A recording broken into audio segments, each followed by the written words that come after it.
Hello, builders. We would love to welcome you to this episode of the Build Your Success podcast. Hey, if you're new to the show, we welcome you to the show. Love to have you come back and listen again. So we just help you build yourself so you can build others. If you're a returning guest, thanks for coming back. It's great to have you as part of the team. What we're trying to do here is build yourself, build your company, build your team, whatever you're working on. And we do that through our coaching, training, and speaking, and also through our special guests that we have on the podcast here. And I'm excited today. I've got a special guest. I've got Lieutenant Colonel Oakland McCulloch. Lieutenant Colonel Oakland McCulloch is an author, public speaker, and a retired lieutenant colonel. He served 23 years as a combat arms officer in the United States Army, and he has over 40 years of leadership experience.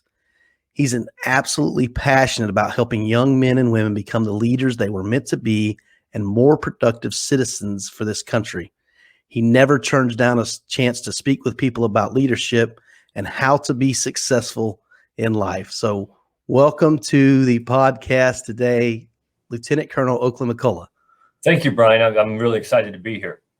Well, it is great to have you on the show today. And man, I appreciate the service to our country. That's great. Thanks for that. Well, thank you. I always tell people I enjoyed all 23 years of my time in the Army and as an officer. And I just appreciate everybody who appreciates those of us who served. Thank you. And I know you got some great leadership points and stuff you've learned over your long career there. And we're going to talk about that today. So let's get started with this. Number one, we ask all of our guests, what does leadership and being a leader mean to Oakland McCulloch? Yeah, so to me, being a leader is, first of all, it's selfless service. I believe that's the key to being a good leader. You know, it's not about you.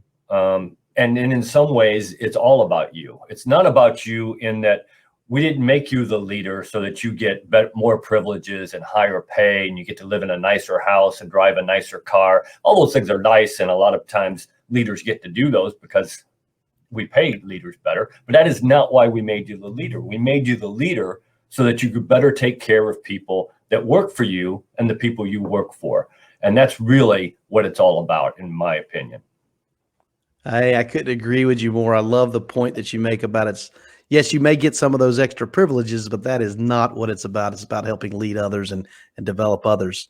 You've got some opportunities, stories here you wanted to share with us. One of them you talked about was taking care of others first. So I know you want to tell us an example of that. So tell us how you did that. Yeah. So and throughout my career, I've had the opportunity to do that. And I think one of the things that is important, coming through the Army as a lieutenant and a captain and up through the ranks, lots of times you'll have soldiers or, if you're not in the Army, workers who need to get extra training or go to a school or something to help further their career. And I've had buddies of mine who would say, we were coming up on a big, important field operation or some evaluation, and they'd say, I really need to send this person to that school, but I got to put it off because we really need them here. And I was like, are you kidding me? You got to send people to better themselves. And even if that means that, your organization for the day or two or the week that they're gone isn't quite as good as it could have been, in the long run, it's going to help your organization by helping to create them as a better leader, a better person. And so you got to take care of the people who work for you. And if you take care of the people who work for you, then they will do anything and everything that you ask them to do. And I've had personal experience with that. Most people don't have to, aren't going to get shot at or anything like that. But, in my profession, that was the case. And if that soldier knew that you were taking care of them, that you had them number one in your mind, then they would do anything that you asked them to do. And I experienced that throughout my career. Wow. That's wonderful. And I heard in there that you got to make a sacrifice. So if you got a team, and it doesn't matter if it's military or if it's business, we're talking about human beings here that needs training. You got to sacrifice the time and the commitment to make that happen. And so I appreciate that point that, hey, not only does the individual have to do it, but sometimes the team has to sacrifice. That's right. To make it happen for the individual. And one of the things that one of my favorite quotes is by Vince Lombardi, and he says, a team is not an organization that plays together and trains together. A team is an organization that trusts each other. And if you're not taking care of the people who work for you, then they don't have trust in you. And if there's no trust, then you're not going to have the team that you should have. You're not going to be able to build the team that you really want. That is a wonderful quote. I love that. I love trust is so important in anything we're doing in life, and just really important in leadership. If you're going to lead others, they need to trust you. Number one, that's got to be the most important thing. Well, let's talk about something else here. You got an example of not being a micromanager. I know that's a struggle for a lot of people. They want to get their hands on things, that they want to, they've been good at whatever they've been doing, and so now they want to do it for others instead of lead others. So give us some examples of that. Yeah, I think, anybody who's been in a leadership position, or anybody who's worked for anybody else, has been in this situation. I tell people all the time, I've had bosses who would say, Oak, I want you to do this. And as I'm starting to do it, they're looking over my shoulder and say, yeah, well, I wouldn't do it that way. I'd do it this way. And I don't think I'd do that. I just want to turn around and say, well, then do it yourself. You gave this task to me, have some confidence in me that I'm going to do what it is that you asked. And I always tell people, when I give an assignment to somebody, a task, I always tell them, I use what I call guideposts and objectives. So I give them the objective. What do I want it to look like at the end? This is what I want it to look like. And then I say, okay, here's your guideposts, your left and right limits. This is how much money you can use. This is how many people you can use. This is how much time you have, all those resources. And then I say, if that's not enough, then come back to me and we'll make a determination on whether or not we want to keep doing it or not. But you've got what I want it to look like, and you've got your limits. Go do it. Now, that doesn't mean I don't go check up on them once a week or so. We have an in-progress review, or whatever you want to call it, where I kind of make sure they're on track. But at the end, I don't care how they get there. I don't care if they do it the way I would have done it. I don't care as long as it looks like what I wanted in the end. And I always tell people, if you do that, you'll be absolutely shocked. You'll be surprised at how smart your workers are, and how productive they are, creative they are. They'll get the job done if you let them do it. The problem is with micromanaging is that the evil of micromanaging is that you don't only affect that person that you micromanaged, you affect everybody that person that's going to work for that person for the rest of his career or her career, because you have cheated them out of an experience that they can no longer pass on to whoever works for them in the future. So you could be affecting your company for the next 10, 15, 20 years by micromanaging. Yeah. And one thing that I had to learn early in my career as a leader is let them make some of the same mistakes I made. You do want to have the guidepost and say, okay, we can't do these things, and I don't want you to make this mistake I made. But there are some mistakes they need to make, because it's a learning place. It's a place to learn. And when children walk, they fall and they get up. And we need teammates to be able to do the same thing, to have those falling moments and learn how to get up on their own, because it's so important that, you're not always going to have someone supporting you. You're going to have to stand alone at times, and you need to learn how to do that by practice and exercise. That's right. And I always tell people, that work for me, have worked for me in the past. Look, I'm not going to micromanage you. I'm not going to tell you how to do everything. I'm going to let you make mistakes, but I won't let you fail. And I think that's the key. You can let them make mistakes, but you got to draw the line where you say, okay, we're not failing. And I think one of the problems in this country today is that we've gotten away from saying what is true in the real world, that results matter. My children, as they were growing up, I can remember a couple of times that they were on a soccer team or a baseball team, and they said, well, we're not going to keep score because it doesn't matter who wins. And I said, yes, it does matter who wins. This is America. This is winning matters. Results matter. And as a leader, you can do all kinds of great things, but guess what? If in the end you're not successful, you don't do the things you're supposed to do, you don't get the results, it doesn't matter. You're not a good leader. 100%. And Getting results is not always fun. It's not always a happy go lucky. And that's what I think people are after today is just, let's just have fun. But the results are not going to come from that. And that leads us into one of the things that you have here. Life is all about self-discipline and decisions. And I want to talk about that, but I do want to back up a moment because I want the guests to write down what I wrote down, or the listeners to write down what I wrote down. You're going to let them make mistakes, but you're not going to let them fail. That is a gold nugget right there to understand. I got your back, basically what that means. I'm not going to let you fail, but I am going to let you make some mistakes. I love that about that. So now let's talk about, go ahead. On that, let me just hit that piece because I had a boss who retired a 4-star general. So he was obviously way smarter than me, which isn't very hard, but I mean, he was way smarter than me. And he used to tell me, Oak, if you didn't make a mistake today, then you probably didn't do anything. And he didn't care if I made a mistake. And he'd say, look, if you make a mistake, we all make mistakes. So what I care about is what did you do after you made that mistake? Did you try to sweep it under the rug? You try to hide it? Did you blame somebody else? Or did you walk up to me and say, hey, boss, I messed up and here's how we're going to fix it? And as long as you do that, nobody cares because we're all going to make mistakes. Okay. That's the way it is. But what do you do after you make the mistake? That's what's really important. That is wonderful.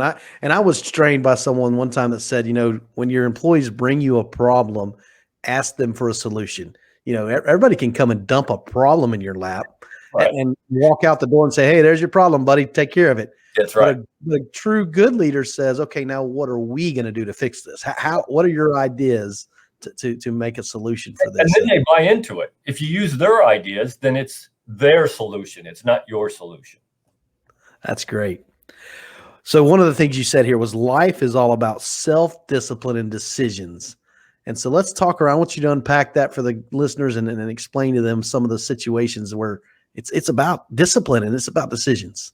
Yeah, growing up, my father who was just a mean old man, but I am who I am today because of him. There's no doubt about it. But growing up, he used to tell me, son, discipline yourself so other people don't have to. And I grew up with that, and I believe that, and I pass that on to my children, and I pass it on to as many people as I can. But you're not going to always be motivated. It would be great if we were all motivated 100% of the time every day and we were all happy and everything was going smooth, but it doesn't work that way. That's not the real world. So on those days that you're not motivated and things aren't going the way you want, then you got to fall back onto discipline. And I mean self-discipline, not discipline, because discipline, the difference between discipline and self-discipline, discipline, somebody's standing over your shoulder telling you what to do, when to do it, how to do it. Anybody can be disciplined. I mean, that's the, basic training, what we do to basic trainees. Self-discipline, you don't care if anybody's ever going to check on it or if anybody's ever going to see it. You're going to do what you're supposed to do because it's the right thing to do. And it's because you're disciplined enough to do that. When you get to that point in your life becomes a lot simpler and a lot easier. Because as I always tell people, life is about decisions and consequences. Every decision you make in life has a consequence. Some of those consequences are good. Some of them are bad. You need to get to a point in your life where you are making decisions that give you good consequences. And until you get there, life is rough. If you're still making decisions that are giving you bad consequences, your life is not as easy as it could be.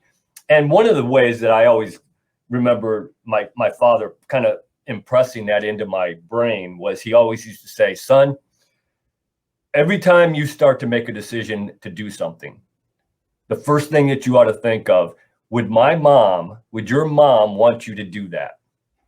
And if the answer is yes, then that's probably a pretty good decision. If the answer is no, then you probably need to think about that decision before you do it. And I still use that. I don't use my mom anymore. I use my wife, so, but yeah, I still go through those thought processes. That sounds like those guideposts you were alluding to earlier. And with this self-discipline, as you establish those guideposts and this self-discipline, it sounds to me like it's becoming character. Absolutely, it is. And I think that, nobody wakes up one day and is a leader and self-disciplined and all those kinds of things. It's a journey. I mean, it's tough. I always tell people, being a leader, the ideas that you have to do are not tough. I mean, it's not rocket science. I mean, the things that you got to do as a leader, pretty straightforward and simple. The hard part is actually doing them, being self-disciplined, making good decisions, taking care of other people, not making it about yourself. Those things, that's hard sometimes. And so you've got to be a good leader. What I tell when I go around and talk to people all the time, I say, look, everybody started right where, started. And I talk to a lot of high school and college students. I say, all good leaders started right exactly where you are. It just takes practice and it takes a lot of experience. And the way to get that experience is to never turn down a leadership position. That's the way to get it. And then every time you're in a leadership position, you're going to gain a little more experience. You're going to get a little bit more practice, and you'll develop those skills that you need to be a good leader. Yes, sir. Yeah. And when I speak to groups, I always tell them a lot of these ideas are very simple. You've heard them before. Your mom or your grandma probably told you that you should do this. However, the commitment is the hard part. The actual signing up and saying, okay, I know I should be doing this, but am I doing it? And I think that's where the rubber meets the road and these consequences you're talking about happen. That's right. Absolutely. And that's the hard part, is actually doing the things that you should be doing if you're a good leader. And we all make mistakes again, so even good leaders make mistakes on occasion, but they get back into it by falling back on that self-discipline and those good decisions and all those kinds of things that we're talking about. Yeah. And, you said it earlier, but when you get on this tracking and commit to it, but a leader, needs to be disciplined enough to realize it's not, you haven't arrived. I'm not here. You never arrive at this test. It's a journey, and you got to continue to commit to it every day. Get up. Hey, and if you made a mistake yesterday and you didn't show yourself as a leader, then just improve. You know what you got to do, change it, be authentic, let people know, hey, I'm sorry, apologize for it, but step back into being a leader and showing people how to do things. Absolutely. It is a journey. I mean, it is not a destination.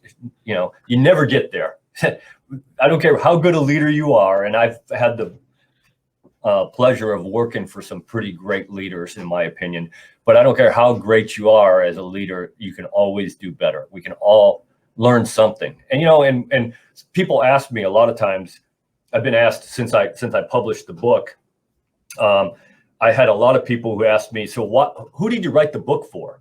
And I said, well, really, I wrote it for two groups of people: young men and women who are either aspiring leaders, so in high school or college, or junior leaders in companies like your company, some junior leader like my son, who's a junior leader in a company.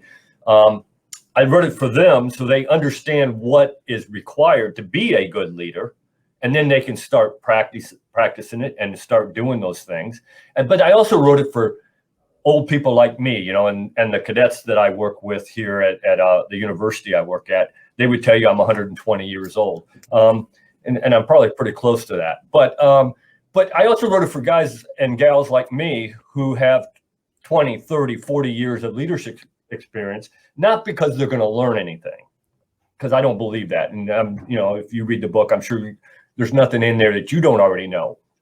But the thing that it might do is you might say, you know what, I'm not doing that as well as I should do it, and maybe I need to put a little bit more effort into that, and remind myself that as a leader, I need to do better at that. That's really, and again, it goes back to, this is still a journey. It's not a destination. You're never going to get there where where you can't learn something new or improve on your leadership ability. Exactly. That's great. Speaking of the book is called Your Leadership Legacy: Becoming the Leader You Were Meant to Be. And so tell us a little bit more about how you already told us who you wrote the book for, but what can someone gain from reading this book? Yeah, so I wrote the book because I was going around my last duty assignment on active duty. I was a professor of military science at the University of South Alabama in Mobile. And I went around talking to high school students and college students, athletes and business majors and other people on campus. And I would say, what do you want to do in life? And a lot of them would tell me, well, I want to be a leader. And I said, okay, well, what does that mean? And I get that deer in the headlights look. You know, they had no idea. They wanted to be a leader, but they didn't know what that meant and what it took to be one. So I came up with a presentation, about an hour-long presentation on what it takes to be a good leader. And then I just turned that into a book here in February. I started writing it last year on the 16th of February, and I published it on the 12th of February this year. So almost exactly a year to write and publish the book. But in it, there's 10 chapters. 9 of them are things that you need to do as a leader to be a good leader. And then one chapter, which is the last chapter, which is just the conclusion and some concluding thoughts. But, you know, I take a little bit of time to define leadership. I talk about making changes, making decisions, communication, how important communication is as a leader, and just go through 9 things that aren't theory. I don't talk about theory. You know, you can read books about theory if you want, and I've certainly read plenty of them, and that's important, but that's not what this book is about. This book is about everyday things that every single person can do to improve their leadership skills. Wow, that's great. And so I'm going to put up the here on the video side, we're going to put up the website. You can find that. And for those that are listening to the podcast, you can find it in the show notes, but it's LT or Lieutenant Colonel LTC oakmcculloch.com. And we'll put that in the show notes. It's also here for those that are watching on YouTube. You can see it there. But so also, where else can the listeners get in contact with you? Yeah, so if you go onto that website, there is a contact page, so you can send me an email, you can call me, and if you want me to come talk at an event that you have, we can do that. You can buy the book on that website, but that website has a contact page, and you can subscribe to it so that. I haven't done it yet. I've only been up for about a month now, a little more than a month. But I'm going to start sending out a blog. I'm going to send out some newsletters, you know, every quarter or whatever. And so if you sign up, then you'll get the first look at those things and before I get them on the website. But that website is where you can contact me. That's great. They can also find you on LinkedIn as well. That's where we connected, right? I'm on LinkedIn. I am on Facebook. I'm on Twitter and Instagram. So you can find me on all those places, and would love to connect with you if that's what you want to do. That sounds great. And again, for the listeners, we'll have that in the show notes. Listen, do me a favor, wherever you're listening to this, on whatever platform that is, give us an honest rating and review. Share this podcast with others. I'm sure Lieutenant Colonel Oakland McCulloch has helped you today, and I know he can help your friends and family. So share this podcast with others. Also, I want to make you aware we are having an event, a local event here in Lakeland, Florida. It's called Hear and Be Heard. So listening is one of the most important skills that a leader needs to learn. And so we're going to invite you to that. It's limited seating. We are doing some social distancing at the event, with it being a live event. But you can find out more about that at our website, buildcs.net, and that's the events page. You can find out about the Hear and Be Heard interactive workshop. It's a communication workshop. You're going to learn how to be a better listener. So check that out. Also, keep listening to the podcast and subscribe. If you're on YouTube, give us a like and have some comments, what you thought about us. All right. Thanks for your time today. Remember to build yourself and then build others. Thank you, Brian.